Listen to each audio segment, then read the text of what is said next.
Ignore ना करोगे। आप जानते हैं पवित्र आत्मा सिर्फ बड़ी बड़ी ही बातें नहीं करता। जिस तरह आप अपने बच्चों के लिए छोटी छोटी चीजों में भी कंसर्न होते हैं। अगर आप पवित्र आत्मा को कहेंगे कि वो आपके रोज की जिंदगी में आपको गाइड करे, हो सकता है आप कुछ खा रहे हो और पवित्र आत्मा बोले कि ये मत खा। आप टीवी के सामने बैठे और पवित्र आत्मा आपको बोलेगी ये मत देख।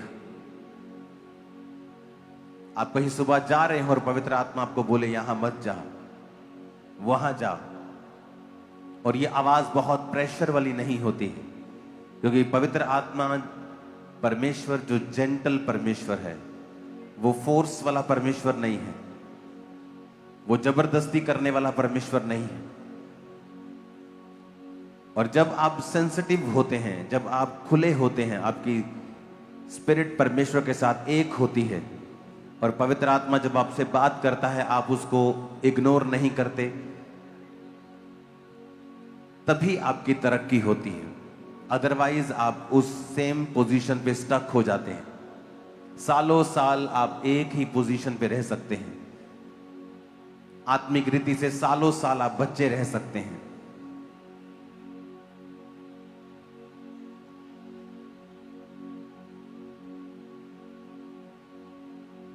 अपने हाथों को उठाओ और खुदा से कहो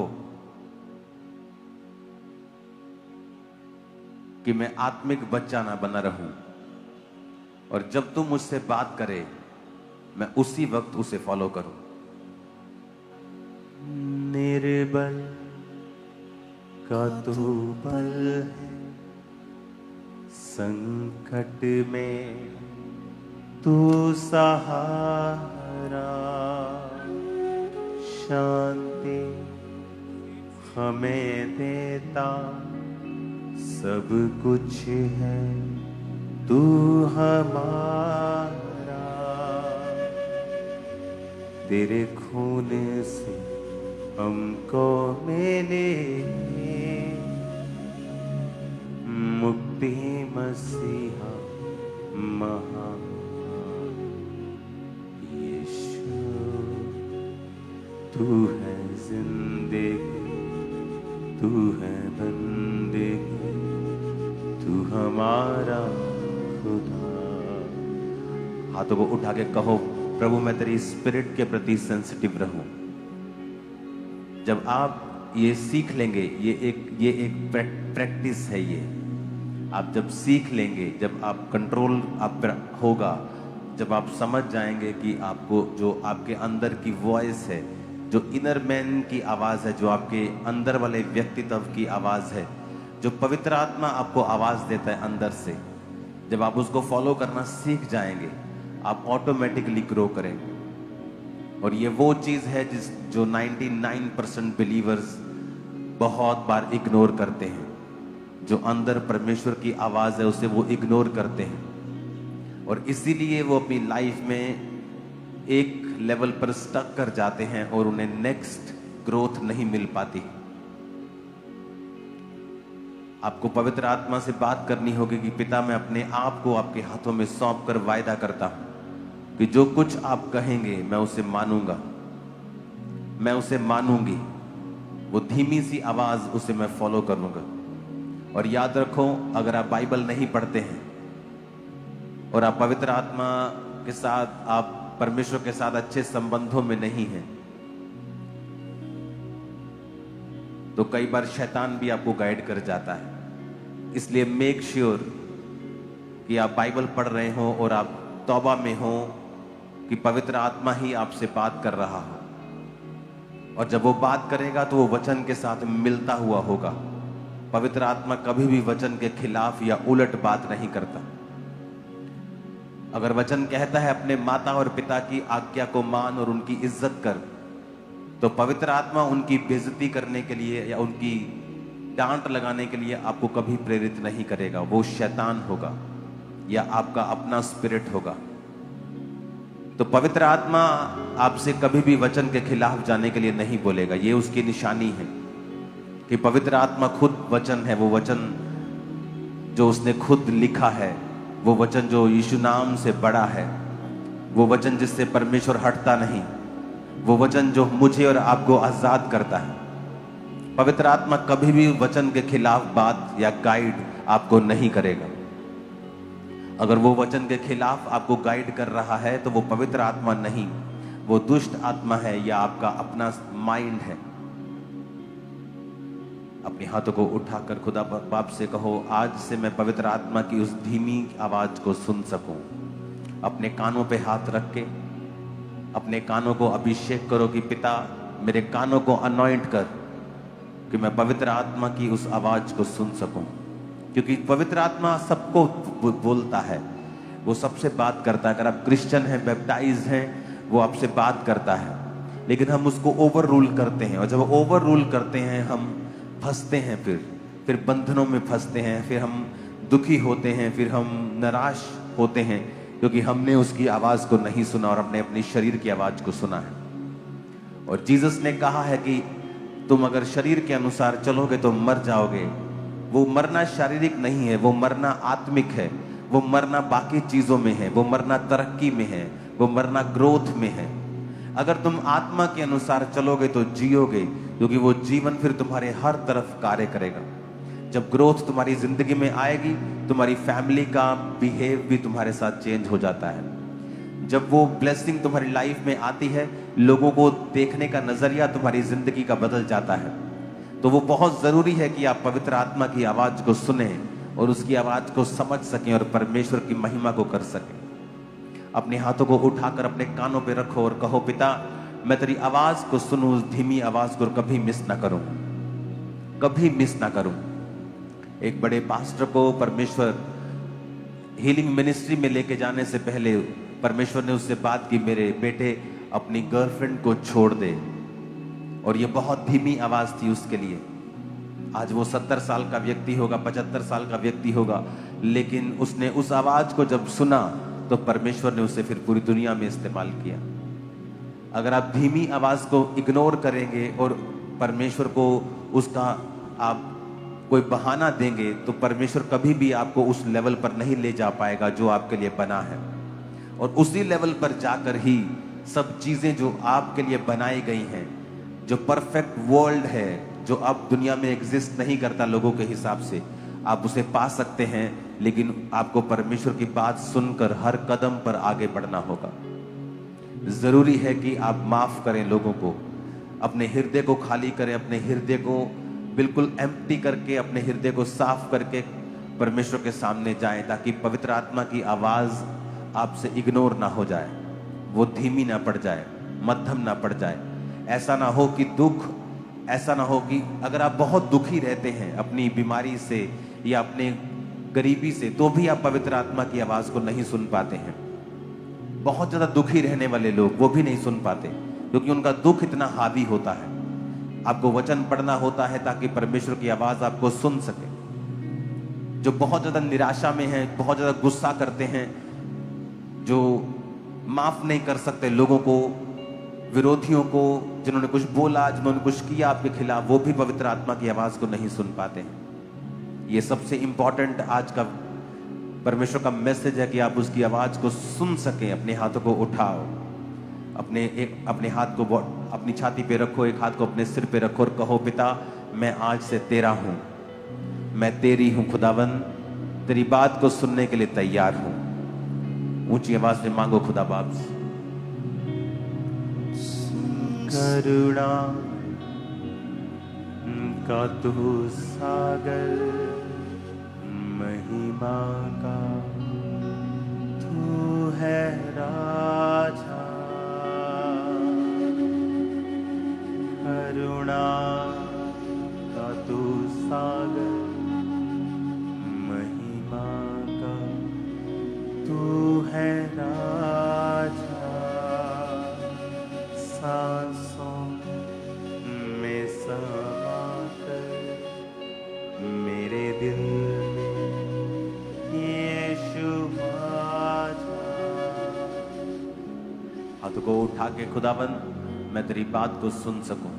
अगर पास्टर होके आप उसकी बात नहीं सुनेंगे, आप बहुत स्ट्रगल करेंगे।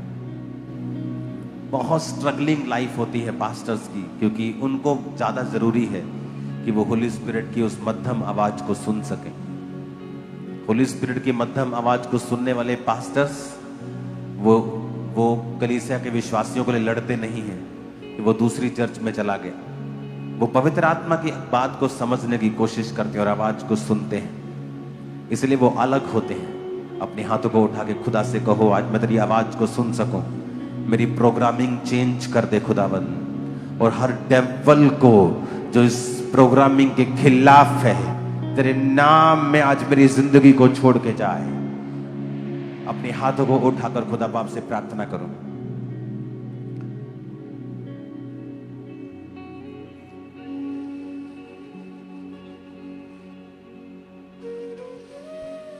करुणा का तू सागर, महिमा का तू है राजा, सांसों में समाकर मेरे दिल में यीशु आजा। करते हैं अर्पण तुझे ये जिस्म और रूह जान। हाथों को उठाओ पिता, आज की यह सभा, आज का दिन इनके लिए आशीषित ठहरे। तेरी आवाज को ये सुन सकें, यीशु मसीह के नाम में हम मांगते हैं। अपने घुटनों के भार बैठ जाओ।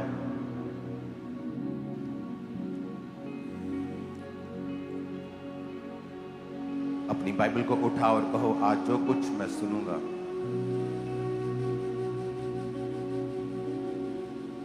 मैं फलों को लाऊंगा। जो टेस्टिमनीज आज मैं सुनूंगा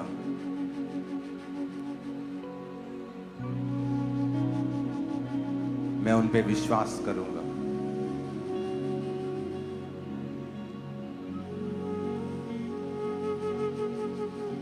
अपने हाथों को उठाओ। 25 जून कलानौर गुरदासपुर मैं आ रहा हूं क्रूसेड के लिए, मीटिंग के लिए। हाथों को उठाओ। जिसने पठानकोट की मीटिंग देखी है वो समझ चुका है कि हमारा परमेश्वर जिंदा खुदा है।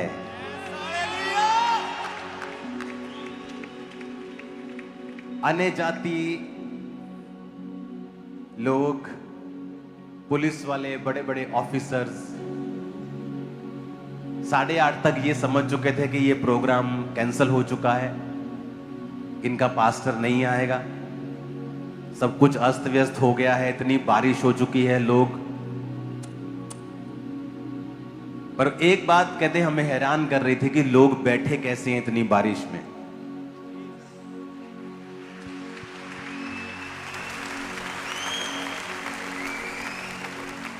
कहते ये व्यक्ति जब आया पास्टर, इसके आने से 20 मिनट पहले पता नहीं क्या हुआ कि सारा कुछ नॉर्मल हो गया। और इतना अच्छा प्रोग्राम कैसे हो गया, कहता हमें मालूम नहीं, लेकिन हम ये समझ चुके थे कि ये प्रोग्राम कैंसिल हो चुका है, इनका पास्टर नहीं आएगा। इतनी बारिश, आंधी तूफान, एलईडीज गिर गई, बंद हो गया सिस्टम, कभी लाइव बंद हुआ, कभी कुछ हुआ, कंप्यूटर्स में पानी चला गया, इतनी बारिश आंधी। जब मैं जलंधर से निकला तो तूफान शुरू हो गया था तभी। लेकिन मेरे हृदय में एक ऐसा पीस था, एक ऐसी शांति थी जिसे मेरी फैमिली वाले भी समझ नहीं पा रहे थे कि ये क्या हो क्या रहा है। ये सब इतने तूफान आ रहे और मेरे हार्ट में पीस था परमेश्वर का। मैं जानता था कि परमेश्वर हमारे साथ है। और वो हैरान थे कि जैसे ही आपके पास्टर स्टेज पे आए, कहां से लोग आए हमें मालूम नहीं, किधर किधर से आए और ग्राउंड भरता गया। और ये छोटा ग्राउंड नहीं था, उनके हिसाब से इतने लोग आ ही नहीं सकते किसी मीटिंग में। बड़े बड़े नेताओं की मीटिंग में लोग नहीं आते इतने।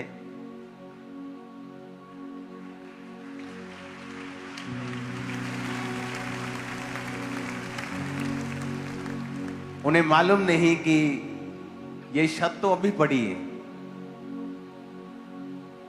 ये जून के महीने में टेंट में बैठते थे हम, याद है कि नहीं? और कितने साल, चलो 1-2 साल हो गया कि आप टेंट में हैं, जून का महीना है और अभी तो शेड डली है, 7-8-10 डिग्री ये कम कर देता है। ये बड़ी वाली पफ पैनल बढ़िया वाला ऊपर छत में है जो ठंडक गर्मी नहीं आने देता है। उसके बाद आपके पास कूलर्स लगे हैं, ये ऊपर वाला पानी चल रहा है, वेंटिलेशन हो रहा है। अभी तो ये एसी हॉल बन गया। हाँ, लेकिन कितने साल हम टेंट में रहे हैं? 2 साल नहीं, 1-2 साल 3 साल नहीं, 15 साल, 15 years। 15 सालों में अनगिनत बार बारिशें आई हैं, तूफान आए हैं, टेंट उड़े हैं, लेकिन कोई मीटिंग कभी भी कैंसिल नहीं हुई आज तक। 20 साल, 21 साल, 22 साल हो गए। ये परमेश्वर की फेथफुलनेस है, ये उसकी वफादारी है हमारे लिए। उसने कहा अगर तुम लोग वफादार रह सकते हो तो मैं ज्यादा रह सकता हूं। बाइबल कहती है कि जब आदमी परमेश्वर के संग गेम्स खेलता है, मैंने देखा है यूथ गेम खेलते हुए, चर्च में तालियां बजाते हुए, बाद में गलत काम करते हुए, आज उनके साथ गेम्स चल रही हैं। जब आप परमेश्वर के साथ 100 मीटर की दौड़ दौड़ते हैं ना फुलिशनेस में, तो परमेश्वर फिर मैराथन दौड़ता है आपके साथ। जब आप परमेश्वर के साथ प्ले करते हैं ना, आप खेलते हैं उसकी प्रेजेंस में, आप उसको नकारा समझते हैं, आप लॉन्ग लाइफ तक उसका असर आपके परिवार और आपकी लाइफ से हटता नहीं है। उस समय मालूम नहीं होता, क्योंकि परमेश्वर जो है वो एकदम से जवाब नहीं देता। आप जब एक रास्ता, 2 रास्ते जा रहे हैं, एक इधर और एक हल्का सा टेढ़ा, जब आप हल्के से टेढ़े रास्ते में गुजरते हैं तो कुछ भी बदलता नहीं है, ना वहां का आसमान ना वहां की जमीन। लेकिन अब जब आप चलते जाते हैं तो एंड में बदल जाता है सारा कुछ। उसी तरह परमेश्वर में जो लोग टेढ़े चलते हैं ना, एकदम से कुछ नहीं बदलता है। उनकी ब्लेसिंग भी हो सकता है वैसी रहे, उनकी पोजीशन भी वैसी रहे, अगर वो पास्टर है तो पास्टर ही रहे, प्रॉफिट है तो प्रॉफिट ही रहे, लेकिन एक फिर समय आता है जब न्याय होता है और सब कुछ साफ साफ दिखता है। इसलिए बाइबल कहती है परमेश्वर के हाथों में पड़ना भयंकर बात है। तो हमें यह समझ होनी चाहिए कि हमारा परमेश्वर जिंदा परमेश्वर है। अगर हम उसके वचन को मानेंगे, उसके वचन का आदर करेंगे, तो वो भी हमारा आदर करेगा। अगर हम पब्लिकली क्राइस्ट को कन्फेस करेंगे, वो उसी पब्लिक के बीच में हमें ऊंचा करेगा और कोई दुनिया की ताकत हमें नीचा नहीं कर पाएगी। उसी पब्लिक के बीच में क्राइस्ट ने कहा अगर तू ग्लोरीफाई मुझे पब्लिकली करेगा, मैं भी पब्लिकली तेरे नाम को बचा के रखूंगा। हालेलुया।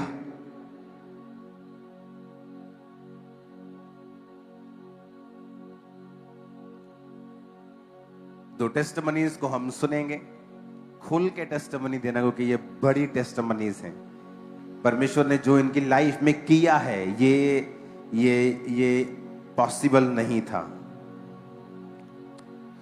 अपोस्टल जी, इस बहन का नाम अमनदीप कौर है और साथ में इनके हस्बैंड है और ये गुरदासपुर शहर के रहने वाले हैं।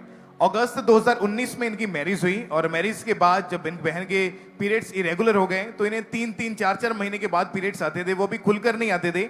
जब इन्होंने बेबी का ट्राई किया तो बेबी कंसीव नहीं कर पा रहे थे और 4 साल ऐसे गुजर गए, एक बार भी प्रेगनेंसी कंसीव नहीं हुई। डॉक्टर को दिखाया, अल्ट्रासाउंड हुआ तो डॉक्टर ने बताया कि आपके यूट्रस में 2 मांस वाली बड़ी बड़ी रसौलियां हैं, एग्स ग्रो नहीं कर पा रहे हैं और डॉक्टर ने इन्हें लगातार दवाइयां खाने को बोल दिया।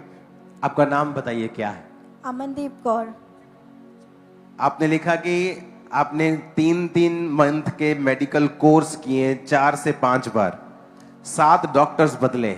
हाँ जी। कैसे शुरू हुआ, क्या हुआ, पूरी स्टोरी आप बताओ खुल के, कोई वरी मत करो। पास्टर जी, मैं ना पंजाबी च बोलो, कोई गल नहीं, कोई बात नहीं, लोग समझ जाएंगे। तो ये लिखा कि बेबीज नू देख के डिप्रेस रहंदे ही तुही। हाँ जी। और तुही एक्सेप्ट कर लिया है कि मैं मां कदी नहीं बन सकती हूं।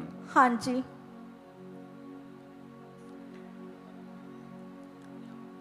और थोड़ा नाम की है? अमनदीप कौर।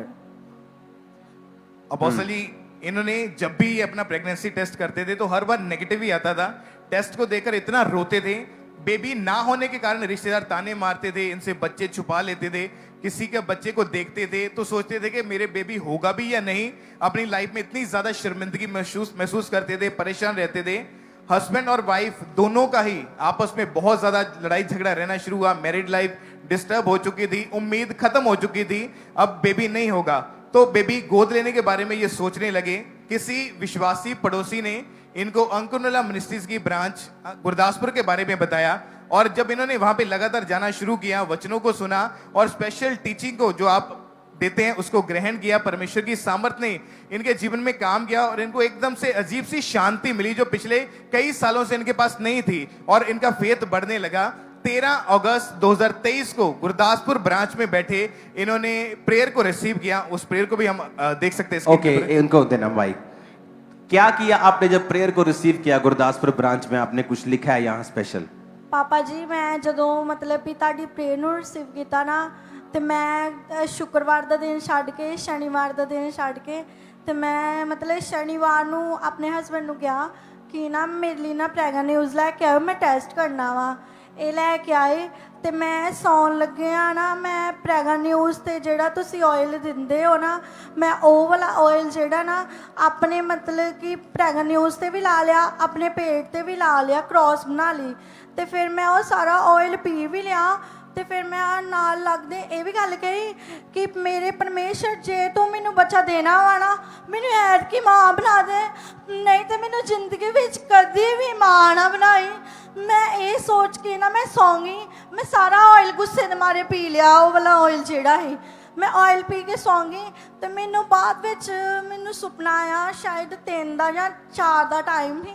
ਮੈਨੂੰ ਸੁਪਨਾ ਆਇਆ ਕਿ ਪਾਪਾ ਜੀ ਮੇਰੇ ਸੁਪਨੇ ਵਿੱਚ ਆਏ ਆ ਤੇ ਪਾਪਾ ਜੀ ਨੇ ਮੈਨੂੰ ਇੰਨੀ ਗੱਲ ਕਹੀ ਆ ਕਿ ਉੱਠ ਤੇ ਮਤਲਬ ਕਿ ਆ ਜਿਹੜੀ ਸਵੀਟ ਦਿੱਤੀ ਆ ਨਾ, ਮੈਂ ਇਹ ਸਵੀਟ ਨੂੰ ਖਾ ਲਾ, ਤੇਰੀਆਂ 2 ਲਾਈਨਾਂ ਰੈੱਡ ਕਲਰ ਦੀਆਂ ਪ੍ਰੋਪਰ ਆਈਆਂ ਵਾ ਤੇ ਮਤਲਬ ਕਿ ਤੂੰ ਪ੍ਰੈਗਨੈਂਟ ਵਾ। ਤੇ ਪਾਪਾ ਜੀ ਨੇ ਮੈਨੂੰ ਇਹ ਜਦੋਂ ਸਵੀਟ ਦਿੱਤੀ, ਨਾਲ ਮੇਰੇ ਸਾਰੇ ਜੀਆਂ ਨੂੰ ਘਰਦਿਆਂ ਨੂੰ ਦੇ ਦਿੱਤੀ। ਤੇ ਮਤਲਬ ਕਿ ਮੈਂ ਜਦੋਂ ਸਵੇਰ ਉੱਠੀ ਤੇ ਮੈਂ ਆਪਣਾ ਟੈਸਟ ਕੀਤਾ ਤੇ ਮੇਰੇ ਹਸਬੈਂਡ ਕਹਿੰਦੇ ਕਿ ਮਤਲਬ ਕਿ ਰੋਵੀ ਨਾ, ਤੂੰ ਹਰ ਵਾਰੀ ਜਦੋਂ ਟੈਸਟ ਕਰਦੀ ਆ ਤੂੰ ਉਦੋਂ ਹੀ ਰੋਨੀ ਆ ਤੇ ਐਤਕੀ ਰੋਵੀ ਨਾ। ਔਰ 2019 ਤੋਂ ਤੁਸੀਂ ਟੈਸਟ ਕਰਦੇ ਸੀਗੇ, ਕਰਦੇ ਆ ਰਹੇ ਸੀ ਹਸਬੰਡ? 2019 ਤੋਂ ਇਹ ਟੈਸਟ ਕਰਦੇ ਸੀਗੇ ਤੇ ਜਦੋਂ ਕਰਦੇ ਸੀ ਰੋਂਦੇ ਸੀ ਉਦੋਂ? ਹਾਂਜੀ ਪਾਪਾ ਜੀ। ਤੇ ਤੁਸੀਂ ਕਿਹਾ ਕਿ ਹੁਣ ਨਾ ਰੋਈ ਤੂੰ, ਜੇ ਤੂੰ ਟੈਸਟ ਕਰਦੀ ਹੈ ਤਾਂ ਰੋਈ ਨਾ ਤੂੰ। ਹਾਂਜੀ ਹਾਂਜੀ। ਫਿਰ ਮੈਂ ਜਦੋਂ ਟੈਸਟ ਕੀਤਾ ਤੇ ਪਹਿਲਾਂ ਮੈਂ ਬੜਾ ਮੇਰਾ ਧਿਆਨ ਹੀ ਨਹੀਂ ਕੀਤਾ ਕਿ ਮੈਂ ਟੈਸਟ ਕਰਾਂ ਵੀ। ਫਿਰ ਮੈਂ ਕਿਹਾ ਨਹੀਂ ਮੈਂ ਟੈਸਟ ਕਰਦੀ ਹਾਂ, ਪਾਪਾ ਜੀ ਮੇਰੇ ਸੁਪਨੇ ਵਿੱਚ ਆਏ ਆ। ਤੇ ਜਦੋਂ ਮੈਂ ਟੈਸਟ ਕੀਤਾ ਤੇ ਮੈਂ ਦੇਖਿਆ ਕਿ 2 ਲਾਈਨਾਂ ਪ੍ਰੋਪਰ ਆਈਆਂ। ਮੈਂ ਜੱਕਦਮ ਪਿੱਛੇ ਹੋ ਗਈ। ਕਿਆ ਪਿੱਛੇ ਕਿੱਦਾਂ? ਮੈਂ ਜੱਕਦਮ ਪਿੱਛੇ ਹੋ ਗਈ, ਬੈੱਡ ਤੋਂ ਕਿੰਨੇ ਕਦਮ ਮੈਂ ਪਿੱਛੇ ਹੋ ਗਈ। ਮੈਨੂੰ ਸਮਝ ਨਾ ਆਇਆ ਕਿ ਮੈਂ ਬਾਂਹ ਕੇ ਖਲੋਵਾਂ, ਕੀ ਕਰਾਂ, ਮੈਨੂੰ ਸਮਝ ਨਹੀਂ ਆਇਆ। ਮੈਂ ਨਾਲ ਹੀ ਰੋਣ ਲੱਗ ਗਈ। ਫਿਰ ਮੈਂ ਆਪਣੀ ਭੱਜ ਕੇ ਜਾ ਕੇ ਆਪਣੀ ਮੰਮੀ ਮਤਲਬ ਸੱਸ ਉਹਨਾਂ ਨੂੰ ਮੈਂ ਜਾ ਕੇ ਜੱਫੀ ਪਾ ਲਈ, ਦੌੜੀ ਗਈ। ਮੈਂ ਕਿਹਾ ਮੰਮੀ ਤੁਸੀਂ ਦਾਦੀ ਬਣਨ ਵਾਲੇ ਜੇ। ਮੈਂ ਸਾਰਿਆਂ ਨੂੰ ਮਿਲੀ। ਫਿਰ ਇਹ ਕਹਿੰਦੇ ਕਿ ਤੂੰ ਰੋ ਨਾ, ਹੁਣ ਉੱਚੀ ਉੱਚੀ ਰੋ ਨਾ ਵੀ, ਮਤਲਬ ਕਿਤੇ ਇੰਨਾ ਖੁਸ਼ੀ ਦਾ ਟਾਈਮ ਆ ਤੇ ਤੂੰ ਰੋਣ ਡਈ ਆ। ਮੈਂ ਕਿਹਾ ਇਹ ਜਿਹੜੇ ਮੇਰੇ ਅਥਰੂ ਨਿਕਲਦੇ ਖੁਸ਼ੀ ਦੇ ਅਥਰੂ ਆ, ਇਹ ਮੇਰੇ ਕੋਈ ਗਮੀ ਦੇ ਅਥਰੂ ਨਹੀਂ ਆ। ਓ ਜੀਸਸ। और अपोस्टल जी और कितने डॉक्टर ਤੁਸੀਂ ਚੇਂਜ ਕੀਤੇ ਸੀਗੇ? ਪਾਪਾ ਜੀ 6 ਤੋਂ 7-8 ਡਾਕਟਰ ਮੈਂ ਚੇਂਜ ਕੀਤੇ। ਔਰ ਤੁਸੀਂ ਜਿਹੜੇ ਯੂਟਰਸ ਤੇ ਰਸੌਲੀਆਂ ਸੀਗੀਆਂ ਔਰ ਐਗ ਗਰੋ ਨਹੀਂ ਸੀ, ਇਹਦਾ ਸਾਰਾ ਤੁਸੀਂ ਇਹ ਸਕੈਨਿੰਗ ਕਰਵਾਈਆਂ ਸੀਗੀਆਂ, ਸਾਰੇ ਟੈਸਟ ਤੁਹਾਡੇ ਕੋਲ ਸੀਗੇ? ਹਾਂਜੀ। ਔਰ ਹਾਲੇ ਵੀ ਰਿਪੋਰਟਾਂ ਹੈਗੀਆਂ ਤੁਹਾਡੇ ਕੋਲ ਟੈਸਟਾਂ ਦੀਆਂ ਕਿ ਛੁੱਟਤੀਆਂ? ਨਹੀਂ ਘਰੇ ਪਈਆਂ ਮੈਂ। ਓਕੇ, ਸੁੱਟਣੀਆਂ ਨਹੀਂ ਗਈਆਂ, ਠੀਕ ਹੈ। ਉਹ ਸੁੱਟਣੀਆਂ ਨਹੀਂ ਗਈਆਂ, ਉਹ ਟੈਸਟ ਮੰਨੀਆਂ ਤੁਹਾਡੀ, ਠੀਕ ਹੈ। ਓਕੇ ਓਕੇ ਠੀਕ। ਔਰ ਤੁਸੀਂ ਕਿੰਨੀ ਵਾਰੀ 3-3 ਮਹੀਨੇ ਦਾ ਜਿਹੜਾ ਕੋਰਸ ਕਰਦੇ ਸੀਗੇ ਤੁਸੀਂ ਕਿੰਨੀ ਵਾਰੀ ਕੀਤਾ ਟੋਟਲ? ਉਹ ਮੈਂ ਉਹਨਾਂ ਜਦੋਂ ਦਵਾਈ ਦੇਣੀ ਮੈਂ ਉਦੋਂ ਹੀ ਖਾਣੀ ਹੁੰਨੀ ਦਵਾਈ। ਤੇ ਮੈਂ ਮਤਲਬ ਕਿ ਔਰ ਕਿੰਨੇ ਮਹੀਨੇ ਚੱਲਦੀ ਸੀ ਇੱਕ ਵਾਰੀ ਦਵਾਈ? ਉਹ 3 ਮਹੀਨੇ ਚੱਲਦੀ ਹੁੰਦੀ ਹੈ। ਔਰ ਉਹ ਵਾਰ 4-5 ਵਾਰੀ ਤੁਸੀਂ ਕੀਤਾ ਔਰ ਕੋਈ ਰਿਜ਼ਲਟ ਨਹੀਂ ਸੀਗਾ? ਨਹੀਂ ਕੋਈ ਰਿਜ਼ਲਟ ਨਹੀਂ। ਔਰ ਉਸ ਤੋਂ ਬਾਅਦ ਤੁਸੀਂ ਥੱਕ ਗਏ ਕਰ ਕਰਕੇ ਔਰ ਟੈਸਟ ਕਰਦੇ ਸੀ ਜਦੋਂ ਤੇ ਨੈਗੇਟਿਵ ਆਂਦਾ ਸੀ ਤੇ ਰੋਣ ਲੱਗਦੇ ਸੀਗੇ ਤੁਸੀਂ? ਹਾਂਜੀ ਹਾਂਜੀ। ਵੀ ਲਿਖਿਆ ਮੈਰਿਜ ਲਾਈਫ ਡਿਸਟਰਬ ਰਹਿੰਦੀ ਸੀਗੀ। ਹਾਂਜੀ। ਕਿਵੇਂ ਕਿੱਦਾਂ ਰਹਿੰਦੀ ਸੀ ਡਿਸਟਰਬ? ਕੀ ਸੀਗਾ ਪ੍ਰੋਬਲਮ? ਕੀ ਸੀਗੀ? ਦੋਨਾਂ ਨੂੰ ਮਾਈਕ ਦੇ ਦਿਓ, ਕੋਈ ਬਾਤ। ਇਹ ਪਾਪਾ ਜੀ ਲੜਦੇ ਹੁੰਦੇ ਸੀ। ਇਹ ਲੜਦੇ ਸੀ ਕਿ ਤੁਸੀਂ ਲੜਦੇ ਸੀ? ਮਤਲਬ ਕਿ ਨਹੀਂ ਦੋਨੇ ਬੜਾ ਲੜਦੇ ਹੁੰਨੇ। ਮੈਂ ਇਹਨਾਂ ਨੂੰ ਕਹਿੰਦੀ ਹੁੰਨੀ ਕਿ ਮਤਲਬ ਕਿ ਤੁਸੀਂ ਨਾ ਬੱਚਾ ਲੈ ਲਓ ਵੀ ਕਿਸੇ ਕੋਲੋਂ, ਅਸੀਂ ਮਤਲਬ ਕਿ ਉਹਨਾਂ ਬੱਚੇ ਨਾਲ ਆਪਣੀ ਜ਼ਿੰਦਗੀ ਮਤਲਬ ਬਤੀਤ ਕਰ ਲਾਂਗੇ। ਪ੍ਰੈਗਨੈਂਟ ਤੇ ਮੈਂ ਹੋਣ ਨਹੀਂ ਡਈ ਵੀ 2-4 ਸਾਲ ਹੋ अडॉप्ट गए। कर लो, ਹਾਂਜੀ मतलब गोद ले ली ये बच्चा। ਹਾਂਜੀ ਮੈਂ ਫਿਰ ਮਤਲਬ ਕਿ ਜਦੋਂ ਇਦਾਂ ਫੋਨ ਤੇ ਕੋਈ ਵੀਡੀਓ ਵੇਖਣੀ, ਸਟੇਟਸ ਵੇਖਣੇ ਜਾਂ ਕੁਝ ਵੀ ਵੇਖਣਾ, ਮੈਂ ਉਹ ਵੇਖਦੀ ਨਹੀਂ ਕਿ ਕਦੋਂ ਸਾਡੇ ਕੋਲ ਵੀ ਆਊਗਾ ਬੱਚਾ ਤੇ ਅਸੀਂ ਮਤਲਬ ਕਿ ਖਿਡਾਵਾਂਗੇ ਉਹਨੂੰ, ਵੀ ਨਵੇਂ ਨਵੇਂ ਕੱਪੜੇ ਲੈ ਕੇ ਦਾਂਗੇ ਤੇ ਨਾਲੇ ਨਾਲੇ ਮਤਲਬ ਕਿ ਚੀਜ਼ਾਂ ਉਹਨੂੰ ਵੀ ਲੈ ਕੇ ਦਾਂਗੇ, ਸਕੂਲ ਪਾਵਾਂਗੇ। ਤੇ ਜਦੋਂ ਮੈਂ ਇਦਾਂ ਚੈੱਕ ਕਰਦੀ ਹੁੰਨੀ ਤੇ ਨੈਗੇਟਿਵ ਆਉਂਦਾ ਹੁੰਦਾ, ਫਿਰ ਬੜਾ ਪਛਤਾਵਾ ਜਿਹਾ ਹੁੰਦਾ ਹੈ ਕਿ ਮੈਂ ਇਹ ਸਭ ਕੁਝ ਐਵੇਂ ਹੀ ਸੋਚਦੀ ਹਾਂ। ਤੇ ਮੇਰੇ ਮਤਲਬ ਕਿ ਇਦਾਂ ਜਦੋਂ ਕੋਈ ਆਉਂਦਾ ਹੁੰਦਾ ਸੀ ਰਿਸ਼ਤੇਦਾਰ ਜਾਂ ਕੋਈ ਵੀ ਇਦਾਂ, ਤੇ ਉਹਨਾਂ ਨੇ ਉਹਨਾਂ ਦਾ ਪਹਿਲਾ ਬੇਬੀ ਹੋਣਾ ਨਾ, ਤੇ ਉਹਨਾਂ ਨੇ ਮੈਨੂੰ ਵੇਖ ਕੇ ਤੇ ਆਪਣਾ ਬੱਚਾ ਲੁਕਾ ਲੈਣਾ ਵੀ ਇਹਦੇ ਮਤਲਬ ਕਿ ਬੱਚਾ ਨਹੀਂ ਹੁੰਦਾ ਤੇ ਕਿਤੇ ਸਾਡਾ ਵੀ ਮਤਲਬ ਕਿ ਬੱਚੇ ਦਾ ਕੋਈ ਨੁਕਸਾਨ ਨਾ ਹੋ ਜੇ ਜਾਂ ਕੁਛ ਕਾੜ ਨਾ ਦੇ ਵੀ। ਫਿਰ ਉਹਨਾਂ ਨੇ ਮਤਲਬ ਕਿ ਇਦਾਂ ਮੇਰੇ ਕੋਲ 1-2 ਵਾਰੀ ਬੱਚਾ ਵੀ ਖੋਇਆ ਆਪਣਾ। ਫਿਰ ਮੈਨੂੰ ਬੜਾ ਅਜੀਬ ਜਿਹਾ ਲੱਗਾ ਕਿ ਇਹ ਆਪਣਾ ਬੱਚਾ ਆਪਣਾ ਹੀ ਹੁੰਦਾ ਕਿ ਇਹਦਾ ਬੱਚਾ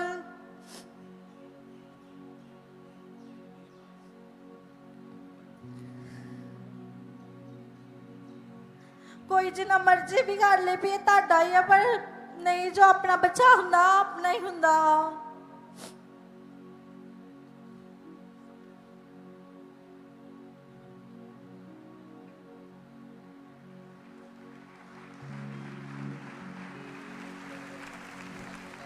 यही बेबी है इनका, क्या वेट कर रही तू? और अपोस्टल जी उसके बाद थोड़ा परमेश्वर अच्छे ने आदमी को काम दिया करो। संभाल के रखा, और जब दोबारा डॉक्टर के पास भी गए, जो बीमारियां डॉक्टर बताते थे, रसौलियां सब गायब हो चुकी थी, और परमेश्वर ने हर तरह की शर्मिंदगी को खत्म किया और हेल्दी बेटी के साथ परमेश्वर ने आशीष किया। रोना खत्म, शर्मिंदगी खत्म, और परमेश्वर ने खुशियों के साथ इनको भर दिया है। ऊंची आवाज बोले हालेलुया। मुझे कहते हैं यीशु मसीहा खुदावन का जिंदा लहू, मुझे कहते हैं यीशु मसीहा खुदावन का जिंदा लहू, मेरा काम है देना शिफा, मैं जिसको छू लूंगा पवित्र कर दूंगा, मैं जिसको छू लूंगा पवित्र कर दूंगा। Hallelujah, hallelujah. उस दिन प्रेगनेंसी सुबह हुई, उसके बाद बेबी गर्ल हुई, और पीरियड्स भी उनके प्रॉपर हैं, हाँ जी। चीजें खत्म हो चुकी हैं। हाँ जी। जितनी तारीफ कर सकते हो खुदाबंद की कर दो। हालेलुया। एक और टेस्टिमनी है, इनको साथ यहीं रखेंगे अभी, उस टेस्टिमनी को भी हम सुनेंगे। इमेजिन करो, आप लोगों की बात सुना करो कि वो प्रेयर करके ऑयल को लगाया, क्रॉस बनाया, परमेश्वर से कहा प्रभु तू देना, अब दे। कुछ चीजें आपके हार्ट से, आपकी स्पिरिट से निकलती हैं, कुछ चीजें डीप हैं जिनके बारे में मैं आज आपसे बात नहीं करूंगा। आज एक अनदर विषय है जो होली स्पिरिट ने मुझे बताया है, इसके बारे में मैं कभी आपको जरूर बताऊंगा।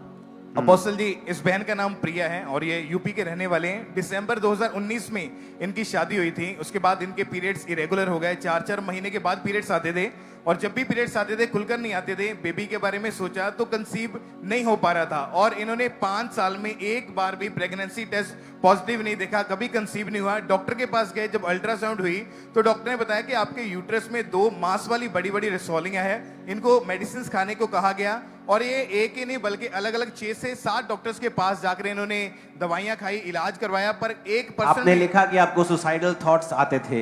जी। क्या सोचते थे आप तब भी कि आपके कभी होगा, या उस समय आप प्रभु में थे कि नहीं थे?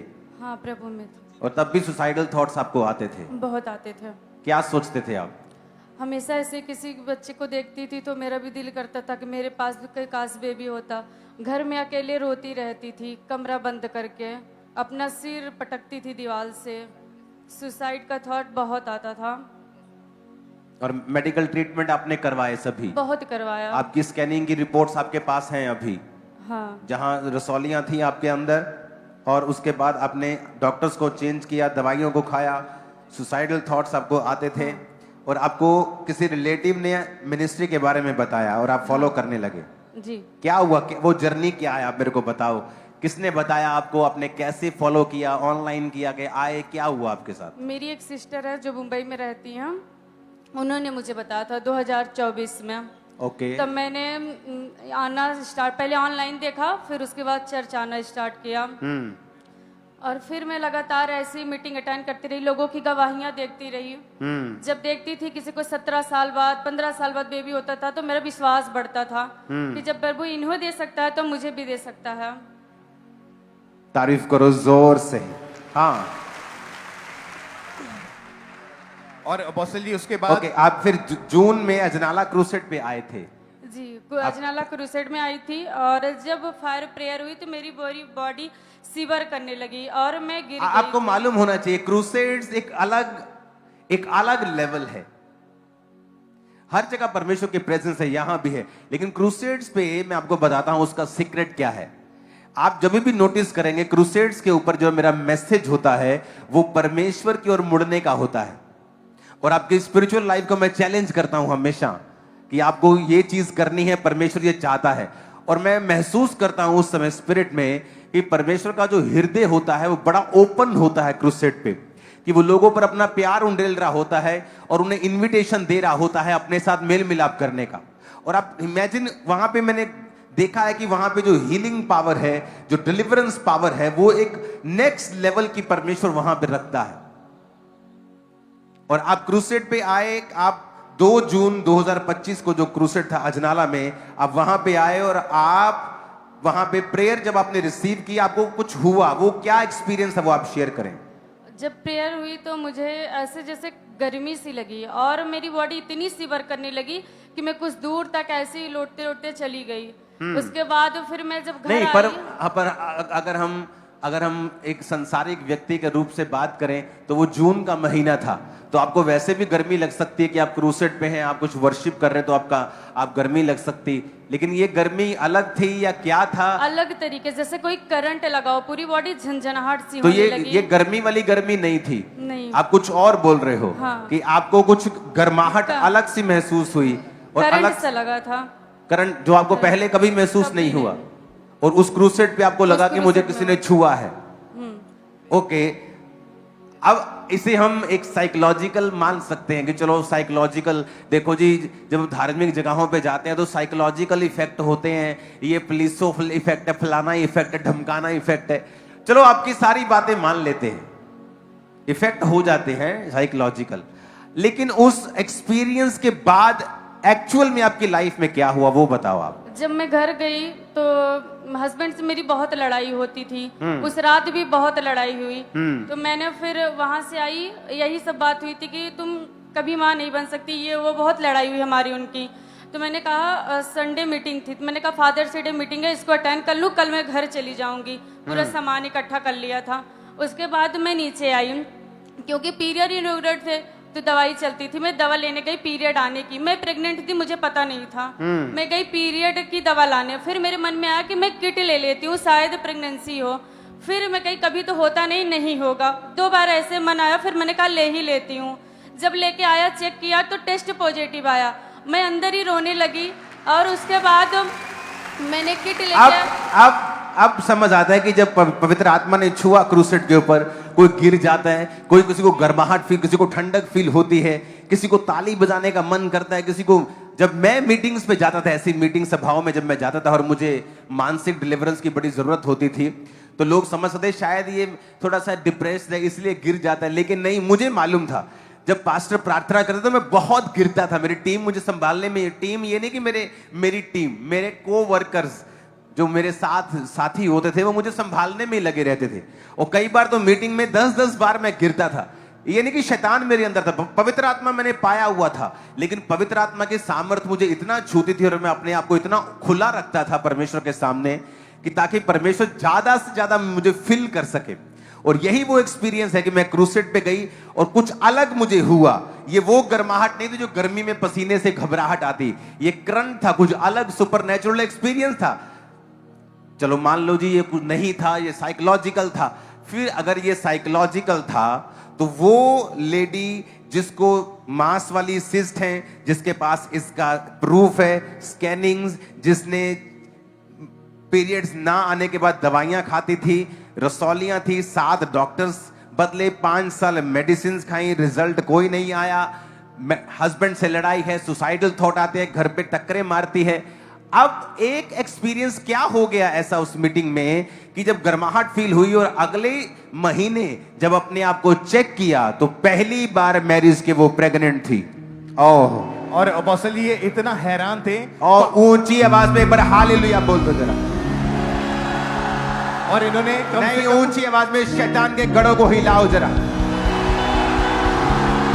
अपोस्टल ये इतने हैरान थे कि 5 बार फिर दोबारा प्रेगनेंसी टेस्ट चेक किया। क्यों किया 5 बार और पैसे क्यों वेस्ट पहले मैं किए? लेके आई, किट चेक किया, फिर मुझे लगा ऐसे आ गया होगा, फिर मैं रोई, फिर गई तुरंत भाग के, आधे घंटे बाद लेके आई, फिर मुझे विश्वास नहीं हुआ, फिर लाई। रात में 10 बजे तक मैं 5 बार टेस्ट कर चुकी थी, पूरे दिन में चेक करती रही, मुझे विश्वास ही नहीं हो रहा था।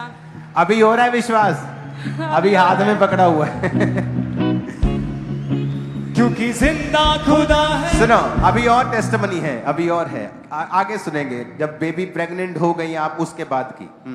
और अपोस्टल जी जब प्रेगनेंसी हो गई उसके बाद तो 9th मंथ में जब ये डॉक्टर के पास गए, क्योंकि इनको अंदर से कोई भी मूवमेंट, कोई पेन फील नहीं हो रही थी, तो डॉक्टर ओके, 9th मंथ में मूवमेंट फील होनी बंद हो गई, पहले होती थी। जिसमें बेबी जो यूटेस में पानी की थैली होती है, बच्चा जिसमें रहता है, वो हाँ। सूखना स्टार्ट हो गया। फिर उसके बाद जूम लैंड हुई, तो वो नहीं, टेस्ट- जब आपका बच्चा जब घूमना बंद हो गया तो आप डॉक्टर के पास जब गए तो क्या बोला उसने? उन्होंने कहा कि जिसमें बेबी रहता है वो पानी सूख गया है। नहीं, वो ओके। तो लास्ट में। हाँ। फिर उसके बाद जूम लैंड करवाया। हाँ। तो फिर वो प्रॉब्लम ठीक हो गई। जब डिलीवरी का डेट आया, फिर गई तो पता लगा बेबी डेड हो गया पेट में। उन्होंने बताया। फिर मेरा विश्वास था कि मैंने जूम लैंड करवाया, इतनी प्रेयर, पूरी फुल फैमिली प्रेयर में और फास्टिंग में सब चले गए। फिर उसी दिन बेबी हुआ, सेफ, नॉर्मल, अच्छे से। ओह जीसस। देखो, शैतान ने एंड तक फाइट की है इस बेबी को खत्म करने की। कभी फ्लूइड खत्म, कभी हार्ट बीट नहीं है, डॉक्टर ने बोला बेबी डेड है, इमीडिएटली ऑपरेशन करना पड़ेगा। एंड तक फाइट करता है वो। चाहे परमेश्वर अपने वचनों से आपको ब्लेस कर दे, लेकिन डेविल एंड तक फाइट करने की कोशिश करता है कि नहीं, ये फाइट मुझे हारनी नहीं है। बाइबल कहती वो चुराने, घात करने और नष्ट करने के लिए आता है, और यीशु इसलिए आए कि तुम जीवन पाओ और बहुतायत का पाओ। लेकिन जितनी गवाहियां आपने देखी है, उनके पीछे चर्च की प्रार्थना तो होती ही है, लेकिन उनका पर्सनल फेथ भी संग होता है। चर्च की अकेली प्रार्थना काम नहीं करती अगर आपका अपना फेथ परमेश्वर में नहीं है तो। और फेथ का मतलब यह नहीं है कि आपको शक नहीं होगा। फेथ का मतलब यह होता है कि चाहे आपके दिल में शक हो कि मेरे नहीं होगा, पर आप करते वही हैं जो आपको सिखाया गया है। यह बात समझने वाली है। लोगों को लगता है कि शायद मेरे अंदर विश्वास नहीं है इसलिए मैं ले नहीं पा रहा हूं। विश्वास ना होने का मतलब है आप चर्च जाना बंद कर देते हैं, आप प्रार्थना बंद कर देते हैं, आप बिलीव करना बंद कर देते हैं, आप पाप में चले जाते हैं। यह है एक्चुअल में विश्वास ना करना।